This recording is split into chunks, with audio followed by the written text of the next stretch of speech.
Cumprimento os irmãos com a paz do Senhor. Aproveitando que estão de pé, abra sua Bíblia comigo no livro segundo escreveu João, capítulo 21. João, capítulo 21. João, capítulo 21, e nós vamos ler alguns versículos. Eu quero ler até o verso 14 hoje. Depois disso, manifestou-se Jesus outra vez aos discípulos junto ao mar de Tiberíades, e manifestou-se assim: estavam juntos Simão Pedro e Tomé, chamado Dídimo, e Natanael, que era de Caná da Galileia, os filhos de Zebedeu e outros dois dos seus discípulos. Disse-lhe Simão Pedro: vou pescar. Dize-lhe eles: também nós vamos contigo. Foram e subiram logo para o barco, e naquela noite nada apanharam. E sendo já de manhã, ou sendo já amanhã, Jesus se apresentou na praia, mas os discípulos não conheceram que era Jesus. Disse-lhe, pois, Jesus: filhos, tendes alguma coisa de comer? Responderam-lhe: não. E ele lhes disse: lançai a rede para o lado direito do barco e achareis. Lançaram-na, pois, e já não podiam tirar pela multidão de peixes. Então aquele discípulo a quem Jesus amava disse a Pedro: é o Senhor. E quando Simão Pedro ouviu que era o Senhor, cingiu-se com a túnica, porque estava nu, e lançou-se ao mar. E os outros discípulos foram com o barco, porque não estavam distante da terra, senão quase 200 côvados, levando a rede cheia de peixes. Logo que desceram para a terra, viram ali brasas e um peixe posto em cima, e pão. Repita comigo este versículo. 1, 2, 3. Logo que desceram para a terra, viram ali brasas e um peixe posto em cima, e pão. Disse-lhe Jesus: trazei dos peixes que agora apanhastes. Simão Pedro subiu e puxou a rede para a terra, cheia de 153 grandes peixes, e sendo tantos, não se rompeu a rede. Disse-lhe Jesus: vinde, comei. E nenhum dos discípulos ousava perguntar: quem és tu? Sabendo que era o Senhor. Chegou, pois, Jesus e tomou o pão e deu-lhe semelhantemente o peixe. E já era a terceira vez que Jesus se manifestava aos seus discípulos depois de ter ressuscitado entre os mortos. Amém? Pode se assentar? Eu quero nesta noite ser breve e não quero cansar os irmãos, mas este seria o último milagre da série dos milagres de Jesus, tendo em vista que eu pulei 2 e vi agora no final. Então nós teremos apenas mais 2 quarta-feiras falando sobre os milagres de Jesus, amém? Depois vocês estão livres de mim, aí nós vamos arrumar outro assunto para a gente falar, né, Letícia? Mas hoje aqui nós estamos falando da segunda pesca maravilhosa dos discípulos. Nós sabemos que houve uma primeira pesca, e nessa primeira pesca foi onde Jesus ele vai comissionar, ele vai chamar os seus primeiros discípulos. E essa aqui não é a primeira pesca, essa é uma segunda pesca. Essa pesca aqui foi depois de Jesus exercer seu ministério durante 3 anos e meio. E quando Jesus está ali para ser crucificado, começa o desenrolar dessa história, e nós vamos ver que o nosso mestre Jesus, então, ele vai morrer, depois ressuscitar, e depois de ressuscitado, Jesus vai realizar este milagre. Então nós vamos ver Jesus realizar alguns milagres no seu ministério, aqui na sua vida terrena, antes da sua morte, mas também depois de morrer, de ressuscitar, Jesus vai realizar outros milagres. Eu preciso voltar com os irmãos a alguns capítulos, ou até mudar de texto. Nós vamos falar aqui do texto de Mateus, no capítulo 28, Mateus capítulo 26, vamos falar no 26, no 31.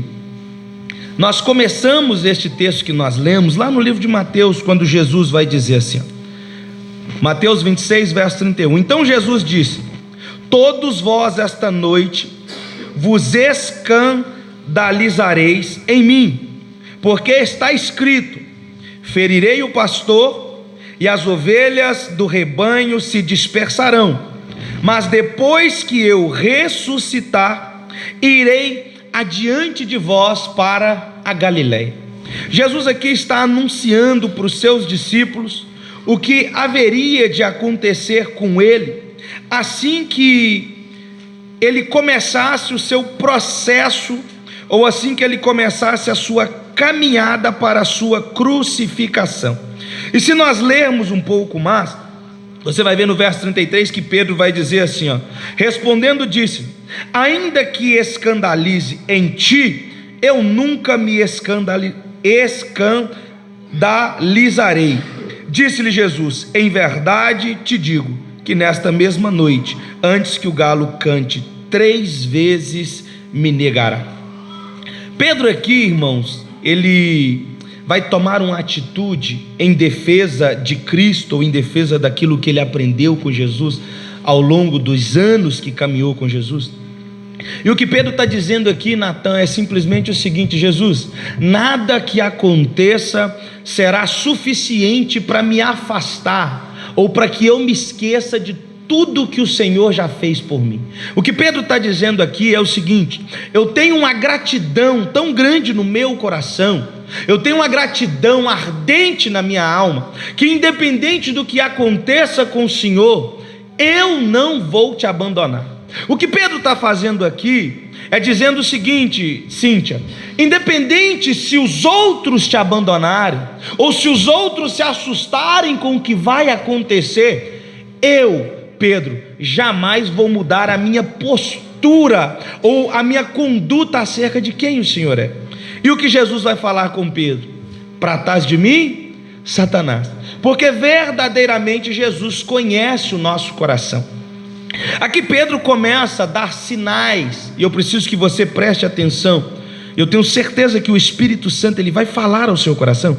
Eu preciso que você entenda que Pedro dá os primeiros sinais aqui no seu ministério de uma queda para todos aqueles que começam a pensar, Kleber, que é impossível que eu me afaste do Senhor. Nós chegamos, irmã Andréia, em alguns momentos da nossa vida, que nós estamos crendo tanto em Deus, amando tanto a Deus, vivendo tão intensamente a obra de Deus, que nós começamos, Adriano, a olhar para outras pessoas e pensar assim: como é que essa pessoa conseguiu se afastar de Jesus? Como é que ela conseguiu se perder nos caminhos do Senhor? E aqui a palavra de Deus na vida de Pedro vai me mostrar, Thaís, como isso é possível. Isso é possível todas as vezes que eu olho para mim e sinto que eu sou autossuficiente, e sinto, Denise, que eu sou melhor do que os outros. O que Pedro está dizendo aqui é o seguinte: eu não sei se os outros vão dar conta, mas eu não vou te abandonar.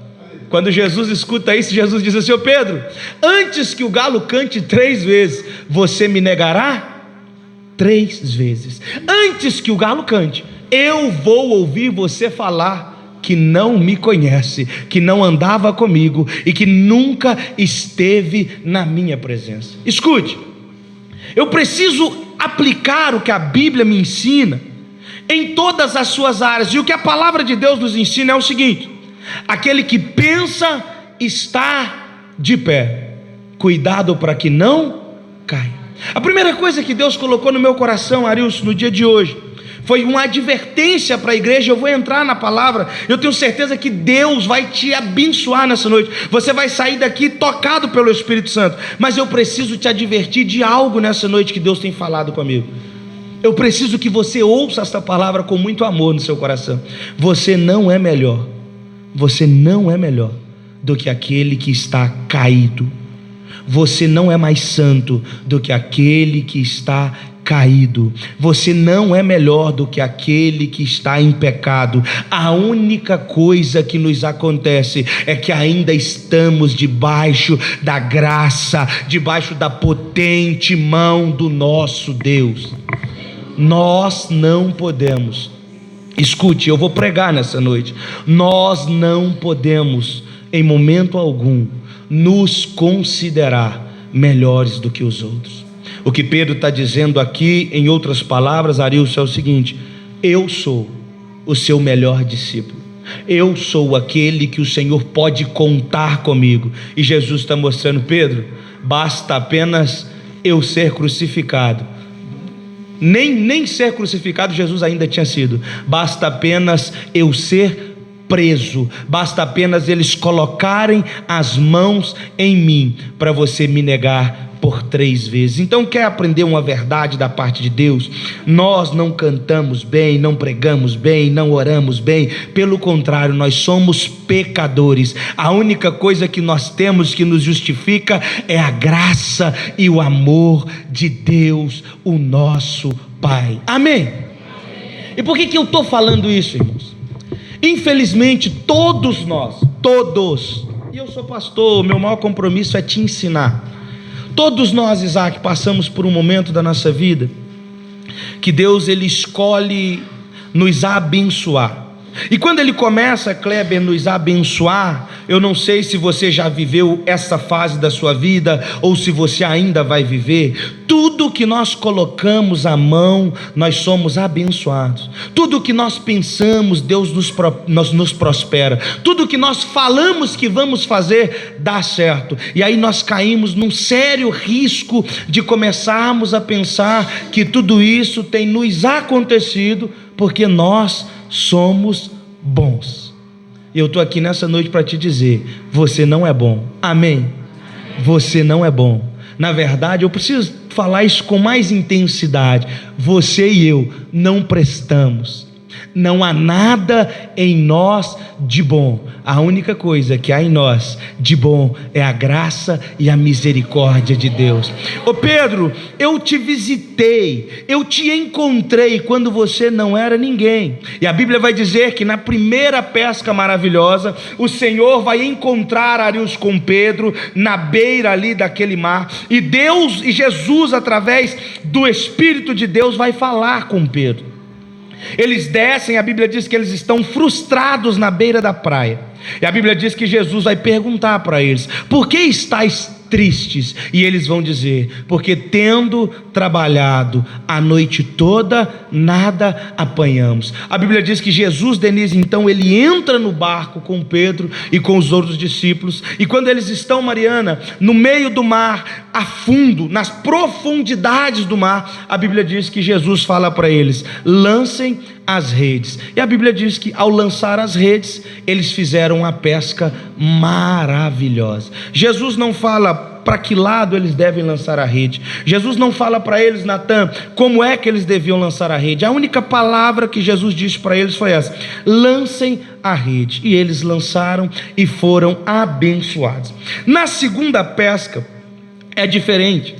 A Bíblia diz que eles estão, Thaís, a 200 côvados, a poucos quilômetros da beira do mar, da beira da praia. A Bíblia diz que Jesus agora não está, Adriano, dentro do barco. Jesus está na areia. E agora a Bíblia diz que Jesus não manda eles lançarem a rede em qualquer lugar. Jesus manda que eles lancem a rede do lado direito. Escute, são duas situações totalmente diferentes, Solange. A primeira situação, Deus não dá ordem para que lado lançar a rede. A primeira situação, Deus está dentro do barco na pessoa de Cristo Jesus.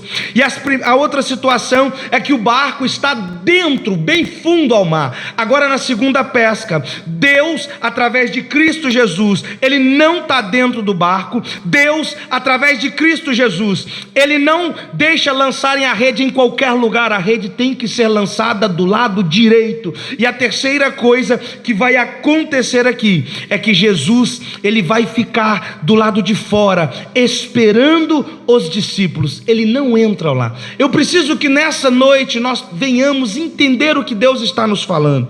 Não é porque Jesus fez de uma maneira da primeira vez que ele vai fazer da segunda do mesmo jeito. A Bíblia diz em 1 Pedro 4,10 que Deus tem multiformes graça, multiformes maneiras de fazer a tua obra. Não é porque Jesus estava no barco a primeira vez que o milagre aconteceu, porque o milagre aconteceu na segunda com Jesus fora do barco. Tem hora que nós ficamos pensando, será que vai acontecer da mesma maneira que aconteceu da outra vez? E Deus, ele traz uma palavra no meu coração nessa noite. Eu estou todo trêmulo aqui porque o Espírito Santo está falando a minha alma. Eu vou fazer na tua vida o que eu te prometi, mas eu não te garanto que será do mesmo jeito. Eu não te garanto que vai ser como eu já fiz, porque eu posso fazer do jeito que eu quiser.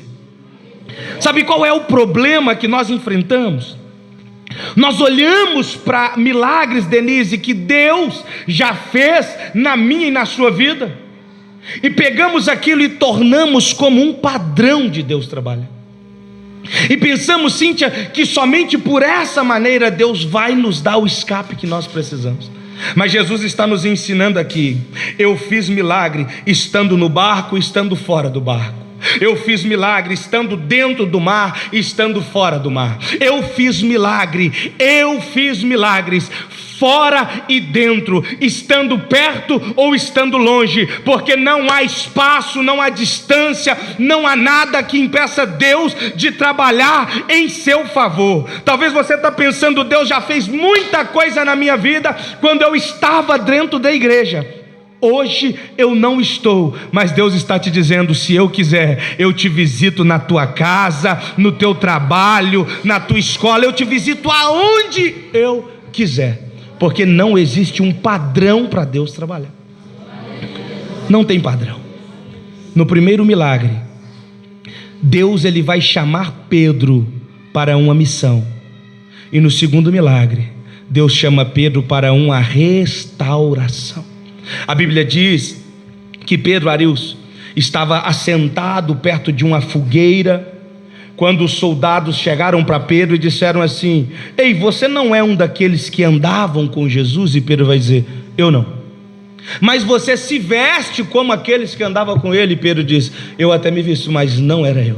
Aí o soldado vai dizer: mas você fala como eles falavam. E Pedro vai voltar a dizer: não era eu. E a Bíblia diz que Pedro se levanta e vai embora.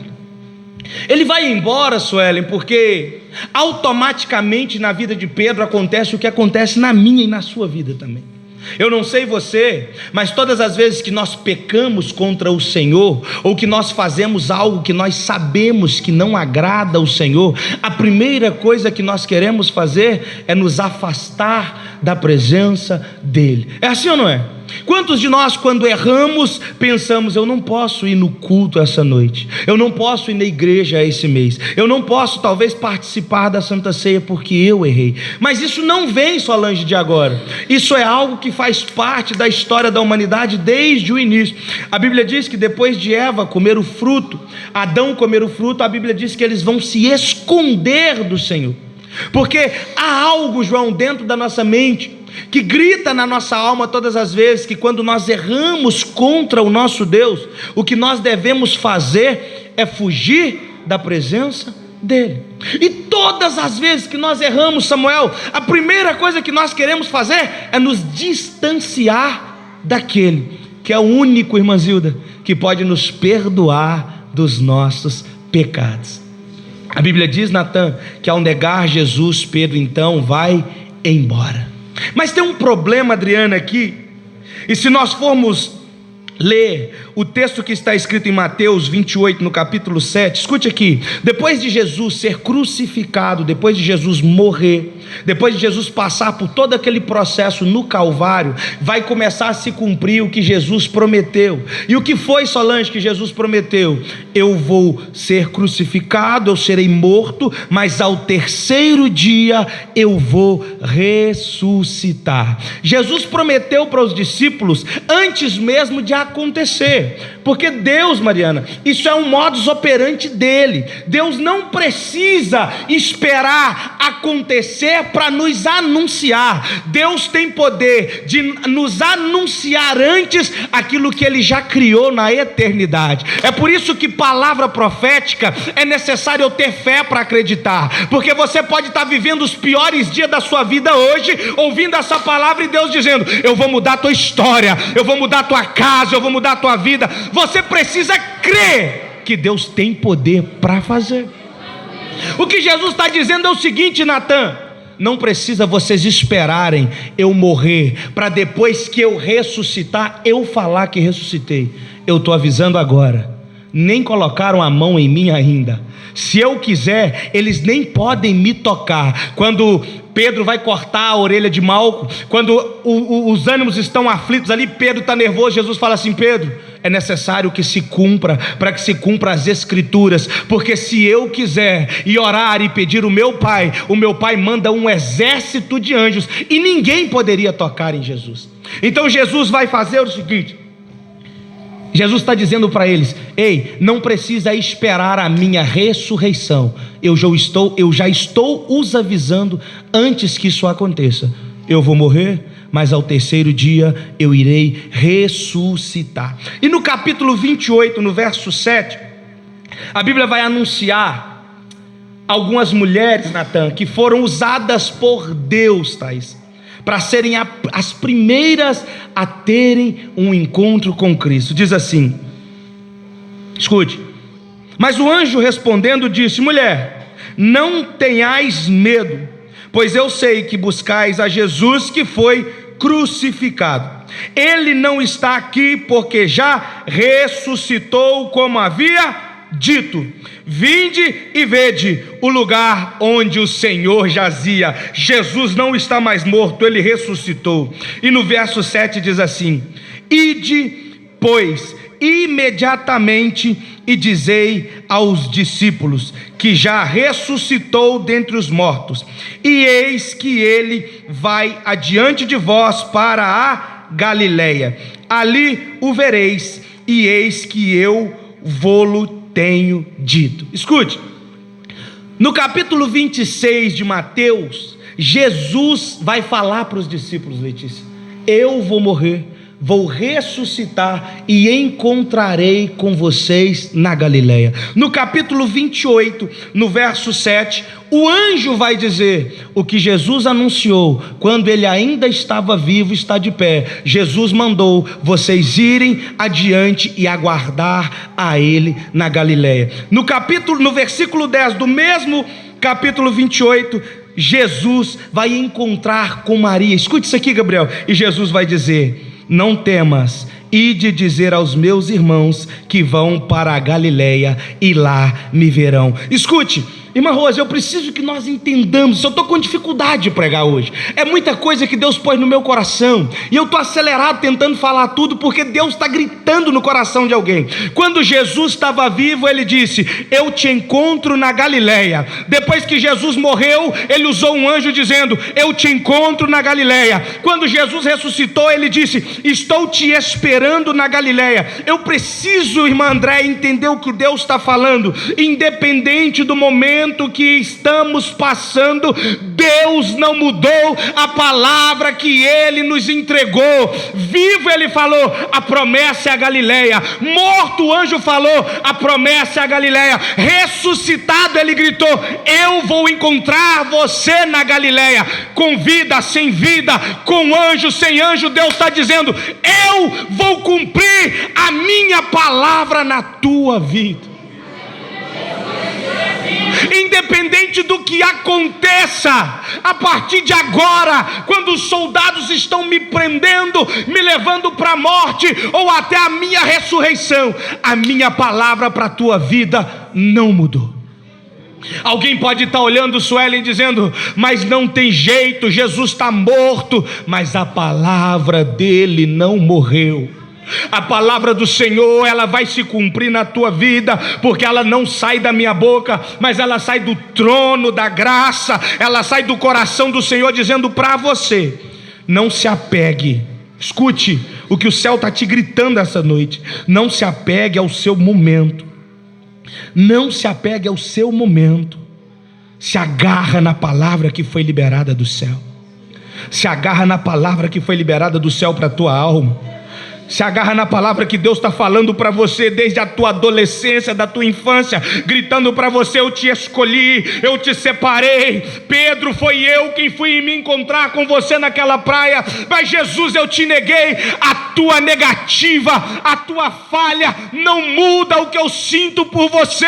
O teu pecado não anula o meu projeto, o teu pecado não anula o que eu reservei para você na Galileia. Quantos de nós, Isaac, no meio da nossa caminhada pensamos: eu vou parar, porque eu não sou digno. Eu vou parar porque eu pequei. Eu vou parar porque eu neguei a Jesus. E eu nego Jesus todas as vezes que eu peco contra Ele. Mas Jesus está dizendo: Pedro, escuta. Jesus disse para aquelas mulheres, a Bíblia diz, Mariana, que elas olham para Jesus, mas não reconhecem Jesus. Sabe o que acontece aqui, Clécio? É uma coisa engraçada. Se você olhar para alguém que já morreu, que nós nos lembramos, eu me lembraria todas as vezes do meu avô, quando tenho sonhos com ele, ou quando fecho os meus olhos e me lembro que era a pessoa assim que eu mais amava, que eu perdi até hoje. Todas as vezes que eu me lembro do meu avô, a imagem que vem na minha cabeça é do meu avô no caixão. Eu não consigo ter aquelas lembranças legais que tivemos ao longo da nossa infância, porque faz parte do nosso cérebro, do nosso córtex cerebral, se lembrar da última imagem que nós vimos. Se você for pensar em uma viagem que você fez, que você gostou, você vai ver que vai ter algo que vai estar na sua cabeça. Aquilo ali o cérebro guardou, e essa imagem, ela não vai sair daí. Todas as vezes que você se lembrar deste lugar, você vai associar a esta imagem. E a Bíblia diz que quando Maria Madalena, ela olha para Jesus, ela não o reconhece, e ela pensou que Jesus fosse um jardineiro. E a Bíblia diz que quando ela vira as costas para Jesus, Jesus diz assim: Maria Madalena. E a Bíblia diz que ela então dá um grito e diz: Rabone, Rabone. Sabe o que ela está dizendo? Rabi aqui é mestre. Rabone, ela está dizendo: bom mestre. Eu posso não ter reconhecido a tua face, porque a lembrança que eu tenho sua é do Senhor sangrando lá naquela cruz. A visão que eu tenho do Senhor é morto naquela cruz, mas agora o Senhor está glorificado. Eu já não vejo mais sofrimento no teu rosto, eu só vejo a tua glória. Sabe o que ela está dizendo? Eu não reconheci o teu rosto, mas eu jamais vou confundir a tua voz. Quando ela olhou para Jesus, ela não reconheceu, mas quando ela ouviu a voz de Deus, ela disse: verdadeiramente este é o Filho de Deus quem me chama. Escuta, talvez você não tenha muitas visões de coisas que Deus já fez por você, mas o Espírito Santo está te dizendo: nessa noite, você ainda conhece a minha voz. Você ainda conhece a minha voz, e eu estou falando para você nesta noite. Você ainda sabe discernir quem sou eu. A Bíblia diz que o sacerdote Eli já não estava enxergando, e quando o Senhor chama Samuel por 3 vezes, Eli diz para ele assim: Samuel, se te chamar de novo, você vai responder para ele: eis-me aqui. Ele podia não enxergar mais, ele podia não ter mais visão espiritual, mas ele sabia decifrar quando Deus estava falando com ele. Deus está falando para alguém nessa noite: escute, pelo amor de Deus, me ajuda a pregar, me ajuda em nome de Jesus. Deus está falando para você: os teus olhos não estão vendo uma saída, a tua mente está te sabotando, dizendo para você que não tem mais jeito, mas a minha voz está gritando para você: continua crendo que eu vou te abençoar na Galileia, continua crendo que eu te encontro na Galileia, continua confiando que teremos um encontro e você será restaurado.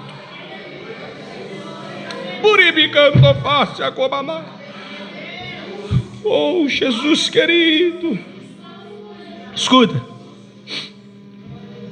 Pedro, juntamente com os discípulos, mesmo Thaísa, triste, escute, pelo amor de Deus, mesmo triste com o fato de ter negado Jesus, mesmo Carlos, com alguém olhando para ele dizendo: Pedrão, você foi um dos primeiros, camarada, que Deus investiu em você. Olha o que você fez, você abandonou Jesus.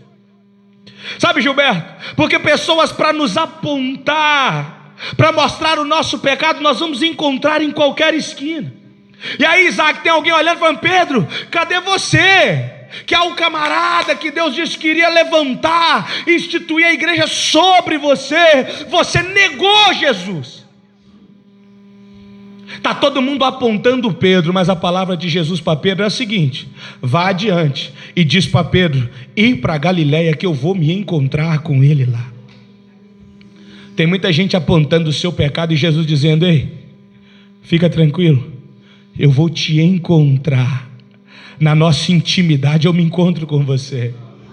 Na intimidade eu me revelo a você. E o seu pecado, a sua negação, a sua traição na visão de muitos, nada disso me afeta, porque eu sei quem você é. Pedro está desanimado, Landim. Pedro não quer, os acusadores estão aflitos, apontando, questionando Pedro.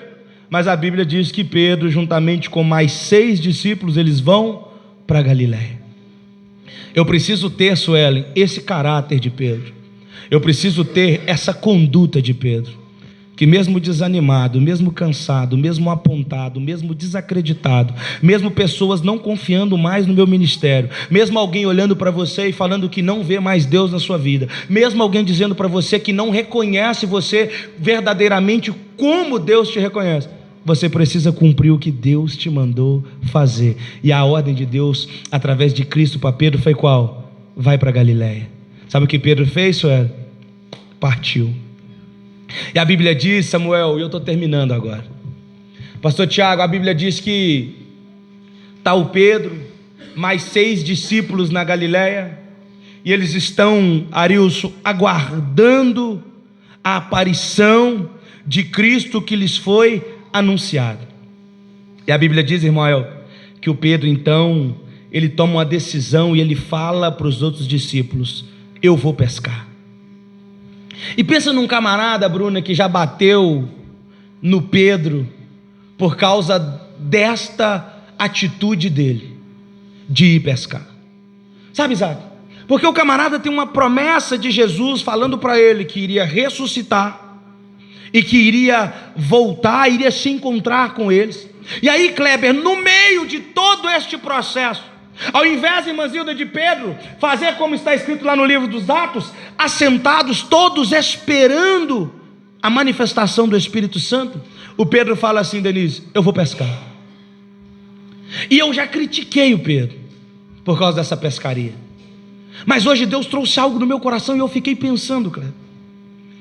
O intuito de Pedro, Thaísa, não era mais ir para o mar pescar para pegar peixes, até porque ele já tinha vivido uma experiência com o próprio Jesus acerca de provisão. Ele já tinha visto que Jesus poderia sustentá-lo e sem ele ter que fazer nada. Nós vimos aqui milagres, a ponto de Pedro ser questionado e descer para o mar com uma varinha de anzol e pegar um peixe. Eu já falei, Pedro conhecia quem era Jesus. Sabe qual foi, Arilson, o intuito de Pedro descer para aquele mar para pescar, Thaís? Foi na mesma expectativa de viver o que ele viveu a primeira vez, quando estava em alto mar e Jesus apareceu para ele. O que Pedro estava anunciando para os discípulos ali não era que ele queria ir pescar. O que Pedro estava gritando para eles é o seguinte: eu vou voltar para o mar, porque eu preciso que Jesus se apresente para mim como foi no começo. Eu preciso que Jesus se manifeste na minha vida como ele se manifestou no início. O que Pedro está gritando ali é o seguinte: eu preciso voltar para o primeiro amor. Eu preciso encontrar com Jesus naquele lugar que Ele me encontrou no começo, onde eu senti a presença dEle, onde eu senti a graça dEle, onde verdadeiramente Ele mostrou para mim quem Ele era, onde eu pude experimentar a graça e o poder dEle.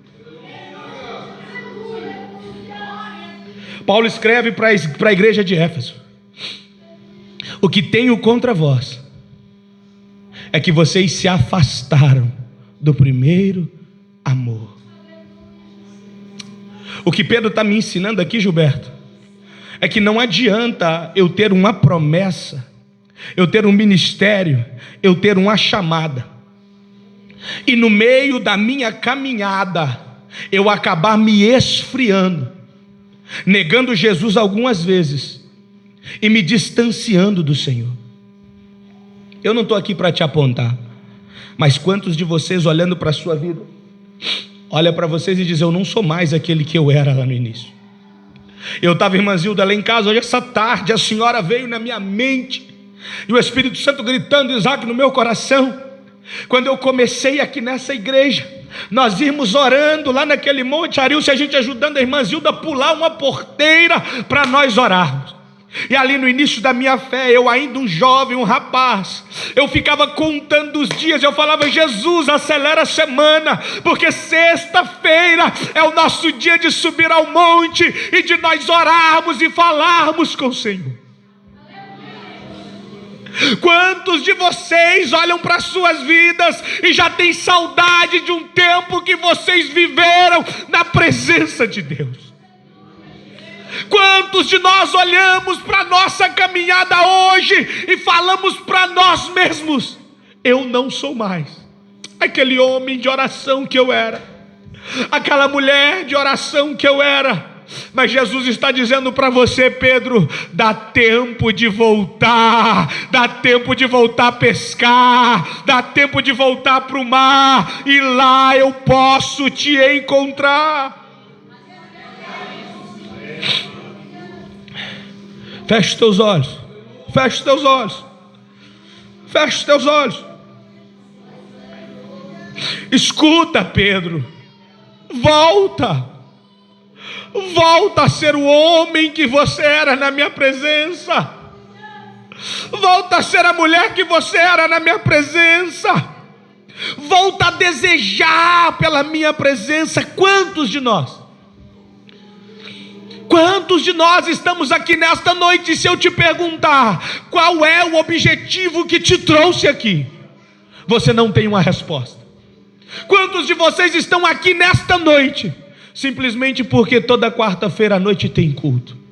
Mas Deus está dizendo: eu não tenho compromisso com quem vem aqui passear, eu tenho compromisso com quem vem aqui se relacionar comigo, com quem vem aqui dizendo: eu quero voltar ao primeiro amor, eu quero voltar a orar, eu quero voltar a chorar na presença de Deus. Qual foi a última lágrima que Deus recebeu sua? A Bíblia diz que os anjos do Senhor, Ele colhe as nossas lágrimas e leva diante do Pai. Qual foi a última vez que você chorou na presença de Deus?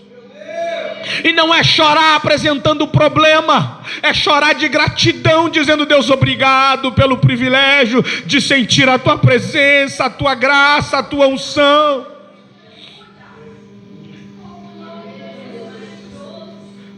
Mas Deus te trouxe aqui nessa noite. A Bíblia diz que eles estão no mar, não pegam nada. De manhã eles saem do mar. Ao saírem do mar, a Bíblia diz que tem ali brasa, peixe e pão. A Bíblia diz que tem brasa, peixe e pão. O que Jesus está fazendo, Isaac, com esses homens? Quando eles terminam de descer do barco, Jesus pergunta para eles, presbítero Ael: tendes algo para comer? E a resposta deles é: não. A pergunta que eu faço para vocês: se Jesus já tinha preparado para eles ali um fogo, um peixe e um pão, Jesus sabia que eles não tinham nada para comer, sim ou não? Jesus sabia. Não há dúvida em Jesus acerca dos discípulos. Jesus sabia que eles não tinham nada para oferecer. Então por que Jesus pergunta? É porque às vezes, Samuel, nós começamos a viver a nossa vida tão no automático, que nós olhamos para nós e pensamos que temos algo para oferecer para Deus. E Jesus está mostrando para eles ali: ei, enquanto eu estive com vocês, vocês tinham com que alimentar a multidão. Enquanto eu estive com vocês, ninguém que chegaram diante de vocês voltaram de mão vazias. Mas agora, porque vocês esfriaram, porque vocês estão aí desanimados, assustados, eu estou perguntando para vocês: tem algo aí para eu comer? E a resposta de vocês é: não. A Bíblia diz que Pedro e João sobe para orar no templo. Tem um homem, Letícia, que está ali há muitos anos, paralítico. A Bíblia diz que esse homem pede esmola para eles, e a resposta deles é qual? Não tenho prata nem ouro, mas o que tenho, isso eu, em nome de Jesus, levanta, toma tua cama e anda. Eles estão, Tiago, motivados porque Jesus está com eles. Mas bastou Jesus morrer, Solange, para eles ficarem assustados, e a resposta deles para Jesus ser a seguinte: não temos nada para lhe oferecer. Aí sabe o que Jesus faz? Jesus faz para eles o seguinte: Cíntia, assenta aqui, que eu vou servir para vocês um banquete. Escuta, Gabriel, a primeira coisa que Pedro vai ter que se deparar nesse banquete é com uma fogueira. Vocês estão aí? Pedro se depara com uma? Vocês estão cansados? Pedro se depara com uma? Qual que é a lembrança que Pedro tem da fogueira? Negando Jesus, pelo menos um. A última vez que Pedro esteve do lado de uma fogueira foi para falar que não o conhecia, que não o seguia e que não andava junto com ele. Aí Jesus fala assim: Pedro, eu estou te mostrando que este episódio não foi suficiente para afastar o meu amor e o meu carinho e o meu cuidado pela sua vida. Escute, o seu pecado não tem poder de te afastar da graça e do amor de Deus. É o inimigo que fica gritando na sua cabeça: você é pecador, você é miserável, você não é digno. Mas Deus está dizendo: ei, independente do seu erro, independente da sua fogueira, independente da tua negação, eu sei quem eu sou para você. Escuta, depois que eles veem a fogueira, a segunda coisa que eles veem é o quê? Peixe. É a ordem do texto, não sou eu que estou falando. Ele vê a fogueira, Deus lembra para ele da negação. Aí ele olha para o peixe. Quando ele olha para o peixe, sabe o que vem na cabeça dele, Bruna? A primeira pesca maravilhosa. Deus está falando para ele: Pedro, você me negou, mas não anula o chamado que eu tenho na sua vida. Esse peixe é para te lembrar que foi eu quem te escolhi. Este peixe é para te mostrar: eu não abro mão da tua chamada por causa do teu erro. O teu pecado vai consumir a sua consciência, vai tirar a sua paz, porque é isso que o pecado faz. Não precisa de uma outra condenação. A maior condenação que nós temos acerca de pecados chama-se consciência. Quem aí já não pecou e falou: Jesus, tira minha vida, eu não aguento mais viver assim? A tristeza, o caos se instaura dentro da nossa vida. Mas Jesus olha para Pedro e diz assim: Pedro, fique em paz, eu te perdoei, mas eu não te perdoei agora, eu te perdoei quando eu te chamei, porque eu sabia das tuas falhas, eu sabia que no momento do aperto você iria me negar, mas eu sei que posso contar com você. Quando ele olha para o pão, Isaac, o pão, alguém lembra aí da multiplicação dos pães? Quando Pedro olha para o pão, ele se lembra daquele capítulo, daquele episódio, ele diz: meu Deus, aqui nós não temos nada para oferecer para um homem, e junto com ele nós alimentamos mais de 5.000 pessoas com poucos pães e poucos peixes. Escute-me, sabe o que Deus está mostrando para Pedro ali naquele momento? Assim como fiz com aqueles pães, farei eu com o evangelho. Através de vocês, muitas pessoas serão alimentadas. E aí Jesus vai falar para Pedro a palavra mais linda que um homem pode escutar. O que mais de importante o Senhor tem? As suas ovelhas. E aí Jesus fala assim: Pedro, tu me amas?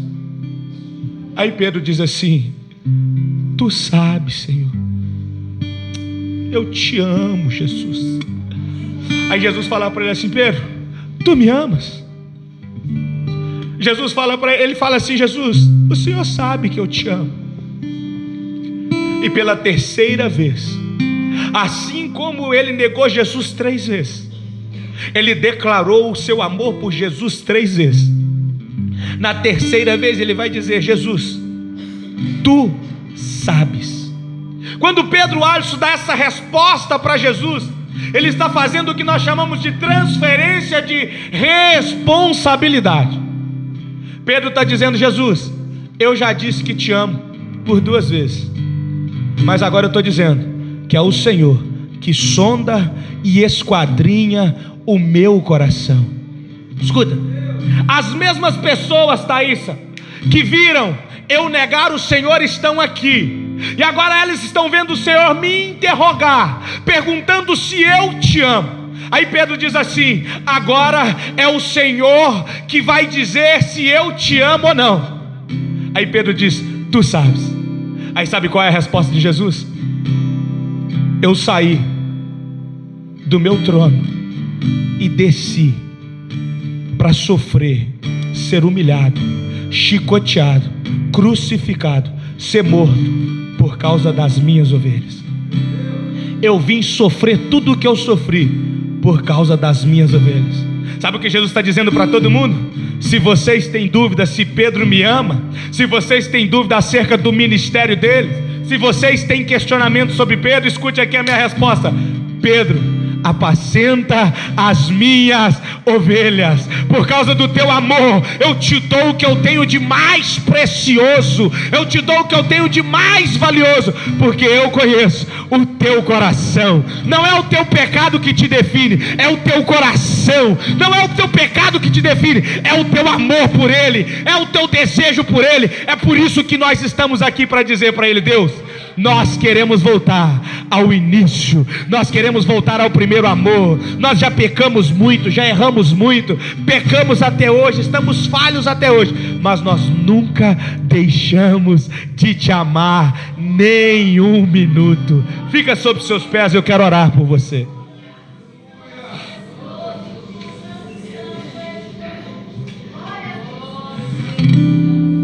Quero te fazer um convite. Quero te fazer um convite. Volta. Volta. Não deixe o pecado definir o seu futuro.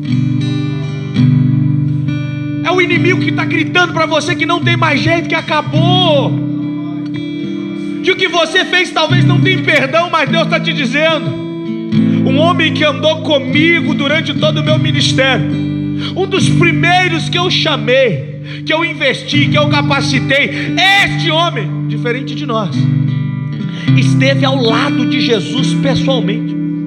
Pedro teve o privilégio, Letícia, de estar em lugares, Thaís, que quase ninguém tiver.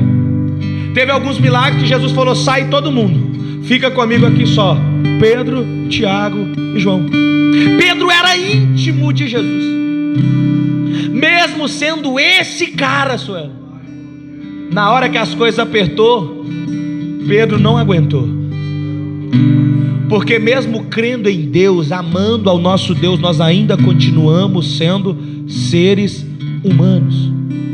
E como seres humanos, vai ter dia que o nosso intelecto vai falhar, Vai ter dia que a sua mente vai entrar em parafuso.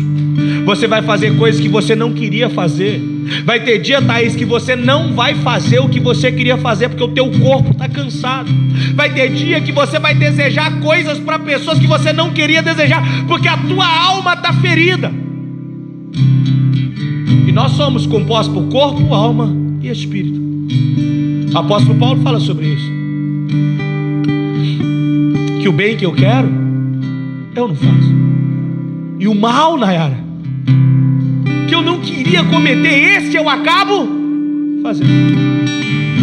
O que Deus está dizendo para nós aqui nessa noite é isso. Eu sei que você está suscetível a errar, a falhar, a pecar, mas nada disso te afasta da minha presença. E o que eu faço, pastor, quando errar? Vem na frente, deita aqui, ajoelha, chora, pede perdão. A Bíblia diz que Davi errou, Davi adulterou, Davi matou, Davi enganou. Mas a Bíblia diz que maior do que os erros de Davi foi o seu arrependimento. Não é sobre o seu pecado, é sobre o que você faz depois de pecar. Deus está dizendo para você: você já errou muito, eu sei, mas eu te amo.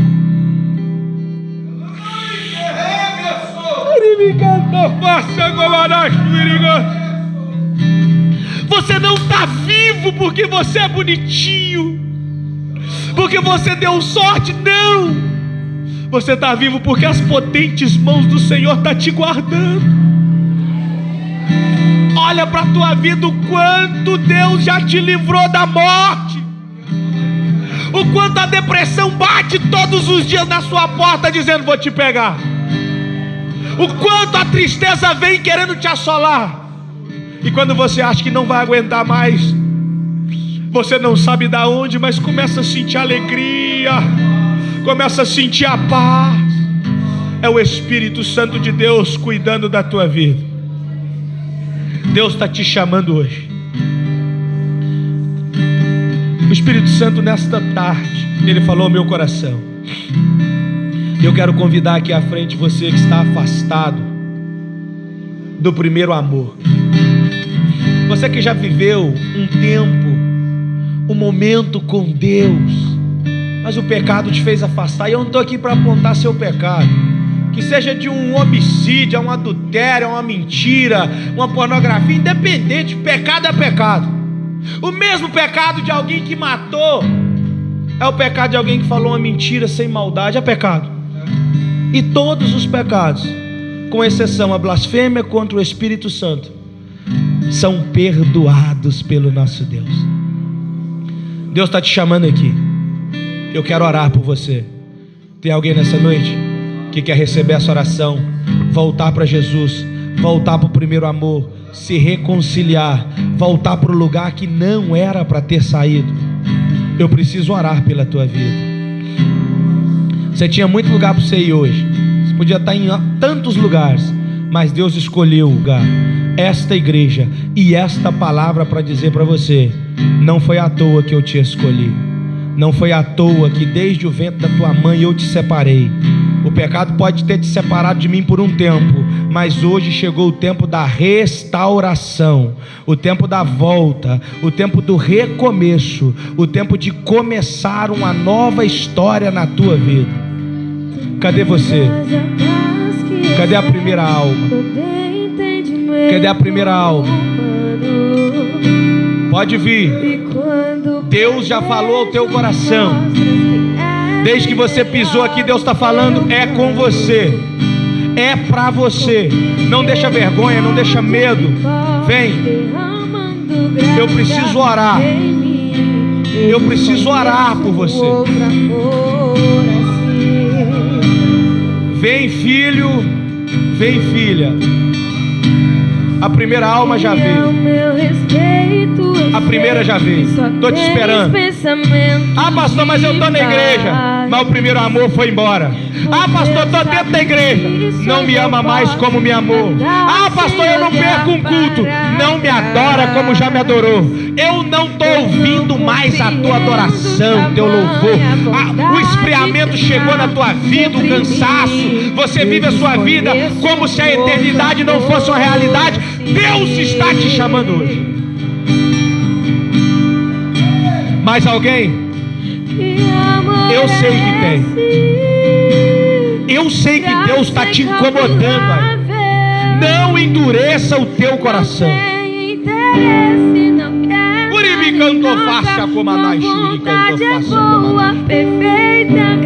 Vem. A vontade de Deus, ela é boa, perfeita e agradável. Muitas almas aqui na frente já, mas eu sei que não são só essas. Deus quer te renovar hoje. Tem gente que às vezes chegou aqui dizendo: eu estou cansado, eu não quero mais. Você veio quase que obrigado por alguém para atender o pedido de alguém, porque alguém pediu para você vir, mas não foi essa pessoa, foi o Espírito Santo gritando: vem, porque eu vou te encontrar. Eu oro em 1 minuto. É o tempo suficiente para você sair do seu lugar e vir aqui. Todas estas almas que estão aqui são importantes para Deus, mas a Bíblia diz que o bom pastor, ele deixa as 99 para ir atrás da ovelha perdida. Escute, eu não tenho pressa. Eu não tenho pressa. Deus não vai te deixar ir embora daqui sem antes você receber o perdão e a restauração na tua vida. Feche teus olhos, toda a igreja de olho fechado. Estenda suas mãos para cá. Enquanto nós oramos, tem mais 2 almas que sairão do seu lugar e virão receber esta oração, porque o Espírito Santo de Deus, ele não nos deixa enganar. E Deus está dizendo para você: hoje é noite de restauração. Tudo que você perdeu, tudo que ficou para trás, você se lembra de como era na infância, na adolescência. O desejo queimava no seu coração, isso se perdeu, mas hoje eu escolhi te trazer para fazer de novo na tua vida. A igreja orando ao Senhor. Ora, ora, ora, ora. Me ajuda, entra nessa batalha. Entra comigo nessa luta. Aqui nós não estamos assistindo novela, nós estamos numa batalha espiritual. O Espírito está convencendo almas, e o inimigo está dizendo: você não é digno, você não é digna. Você sabe, as pessoas te conhecem, mas Deus está te dizendo: muito mais do que as pessoas, quem te conhece sou eu. Eu sei do teu coração, eu sei da tua alma. Vem, vem, porque eu vou te abraçar. Senhor, meu Deus e eterno Pai, encoraja teus filhos, Pai. Desperta Jesus no coração do teu servo, da tua serva. Olha para alguém que está do seu lado e fala: vamos, se você for, eu vou com você. Olha para alguém aí e fala para ele: eu quero que você ore. Olhe para alguém, se a pessoa estiver precisando de ajuda, ajuda ela. Aqui é uma batalha espiritual. Aqui é o momento de você receber a tua bênção. Então nesta noite eu quero orar por você, eu quero orar pela tua vida, eu quero te abençoar em nome de Jesus. Meu Pai, eu apresento teus filhos nas tuas mãos.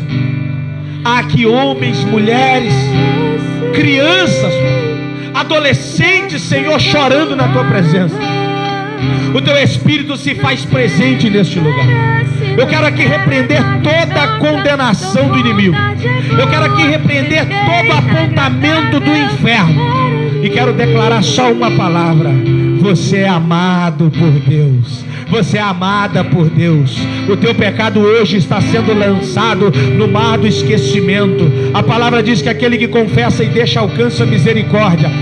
Não precisa falar em voz alta, mas na tua mente fala para Deus o que é que está te acusando. Fala para Deus qual é a sua dificuldade, porque nesta noite eu declaro em nome de Jesus perdão para a tua alma. Eu declaro a unção, a graça, o poder de Deus sobre a tua, em nome de Jesus.